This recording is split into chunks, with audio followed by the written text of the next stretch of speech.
एका सकाळीच चाळीनं पाहिलं. कोपऱ्यात पांगळा नव्हता आणि पावसकरांच्या खोलीत त्यांची ती ठार काळी बाई नव्हती.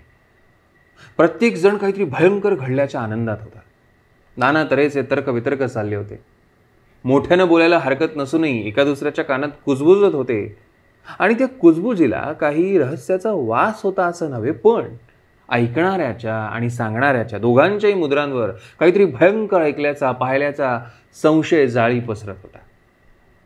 खरं काय घडलं होतं कुणालाच माहीत नाही. सांगणं कठीणही होतं. पण एकाच वेळी दोन माणसं एकाएकी नाहीशी होतात याचा अर्थ दोघेही एकमेकांबरोबर निघून गेली असं लावलं जाणं स्वाभाविक आहे. म्हणजे इथे तर एक माणूस चक्क पांगळं म्हणजे दोन्ही पायांच्या चेतना शून्य काटक्या घेऊन सरपटणारं आणि दुसरं मांसाच्या काळ्या कुट्ट ढिगासारखं वाढता वाढता आकारहीन झालेलं. म्हणजे एक तर्क उठवायला हरकत नसावी की त्या बाईनं त्या पांगळ्याला पळवलं किंवा पांगळ्याला घेऊन ती पळून गेली. काहीतरी घडलं होतं एवढं नक्की. तर्क वितर्काच्या पलीकडचं काही घडलं होतं असंही म्हणता येणार नाही किंवा म्हणता येईल. पावसकरांनाही काय झालं ते कळलं नाही.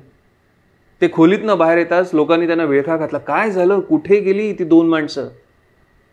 आणि पावसकर मात्र भीतीनं गारठल्यासारखे त्या घोळक्यात अंग चोरत उभे राहिले. वासून प्रत्येकाकडे पाहत राहिले. काही भांडण झालं होतं का रात्री? कोणीतरी मान उंचावली. आई हो, भांडण करायला ती अलीकडे बोलतच कुठे होती माझ्याशी. मग काय झालं असं बुवा? दुसरा एक हाडकुळा माणूस टक्कल खाजवू लागला.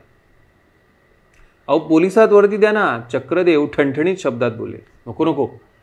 पावसकर घोळक्यातनं फुटले आणि स्वतःच्या खोलीत जाऊन दार बंद करून बसले. लोक पाहतच राहिले. पावसकर लेकाचा नुसताच मांसाचा डोंगर घाबरतोय कशाला? चक्रदेव म्हणाले. शेवटी तरी काय, ठेवलेली बाई. कुणीतरी कुणाच्या तरी कानात हेल काढला आणि सगळेच ठोठो हसले.